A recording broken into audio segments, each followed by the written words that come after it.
जब प्रजापति दक्ष के यज्ञ में माता सती ने खुद का आत्मदाह कर लिया, तब अचानक ही कैलाश में बैठे भगवान शिव की तपस्या टूट गई और देखते ही देखते उनकी आंखें घोर पीड़ा और क्रोध से भर उठी।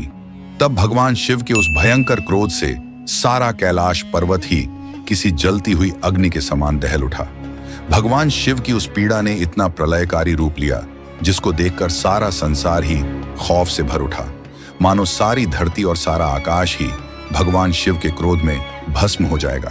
भगवान शिव की क्रोध भरी आवाज से प्रजापति दक्ष के यज्ञ में मौजूद तमाम देवी और देवता की आंखें भी भय से भर गईं। तब भगवान विष्णु और ब्रह्मदेव ने प्रजापति दक्ष को कहा कि हे मूर्ख, तूने जो माता सती और भगवान शिव का अपमान किया है, अब तुम्हारी इसी गलती का भयंकर परिणाम तुम्हारे साथ साथ सारा संसार भी भोगे। तुम्हारी मृत्यु ज्यादा दूर नहीं है। तब प्रजापति दक्ष हंसते हुए बोला कि आने दो उस शिव को, क्योंकि वह किसी भी शिव से नहीं डरता। तभी कैलाश में बैठे भगवान शिव ने तांडव करना शुरू कर दिया, जिसके प्रभाव से सारी धरती कांपने लगी और चारों ओर अग्नि की वर्षा होने लगी। यह नजारा इतना भयंकर था कि मानो जैसे आज भगवान शिव ने अपना महाकाल रूप धारण कर लिया हो। संसार में मची हुई इस प्रलय के दौरान अचानक भगवान शिव ने अपनी एक जटा को तोड़कर नीचे धरती पर पटका और अपने भीतर से एक भयंकर ऊर्जा का निर्माण किया, और इस भयंकर ऊर्जा का नाम था वीरभद्र, जिसकी आंखें किसी अग्नि समान जल रही थीं और गले में भयंकर नरमुंडों की माला धारण कर रखी थी। जब वीरभद्र ने अपने मुख से एक जोरदार दहाड़ लगाई तो उसकी तेज दहाड़ से समस्त संसार ही दहल उठा। तभी भगवान शिव ने वीरभद्र को कहा कि जाओ वीरभद्र और विनाश कर दो उस अहंकारी दक्ष का, जिसने सती के हृदय को चोट पहुंचाई है, और तबाह कर दो प्रजापति दक्ष के उस यज्ञ को। यहाँ एक स्त्री का अपमान हुआ है। तब वीरभद्र ने भगवान शिव की आज्ञा मिलते ही तुरंत प्रजापति दक्ष को मृत्यु दंड देने के लिए कैलाश से रवाना हो गया। जब वीरभद्र के आने की सूचना प्रजापति दक्ष को मिली तो उन्होंने अपने मंत्रों की शक्ति से एक विशाल सेना का निर्माण किया और उनको वीरभद्र से युद्ध करने की आज्ञा दी।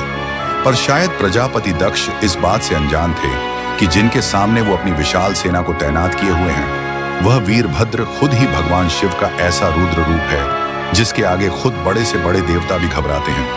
पर तभी अचानक वीरभद्र के आगमन से प्रजापति दक्ष के यज्ञ में सारी धरती कांपने लगी।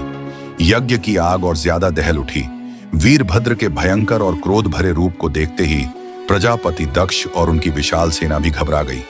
पर तभी प्रजापति दक्ष ने अपनी विशाल सेना को वीरभद्र पर आक्रमण करने का आदेश दिया। इस भयंकर युद्ध के आरंभ होते ही तीनों लोकों में त्राहिमाम मच गया। जब वीरभद्र ने अपनी रुद्र भरी आवाज से प्रजापति दक्ष की सेना पर प्रहार करना शुरू किया तो चारों तरफ चीख पुकार गूंज उठी। प्रजापति दक्ष की शक्तिशाली सेना भी वीरभद्र के प्रचंड रूप के आगे अपने प्राण बचाकर भागने लगी। तब देखते ही देखते वीरभद्र ने प्रजापति दक्ष के यज्ञ स्थल को किसी शमशान के स्थल में बदल दिया। जब प्रजापति दक्ष ने अपनी तमाम सेना का इतना भयंकर नजारा देखा तो उनको अपनी मृत्यु साफ साफ दिखने लगी।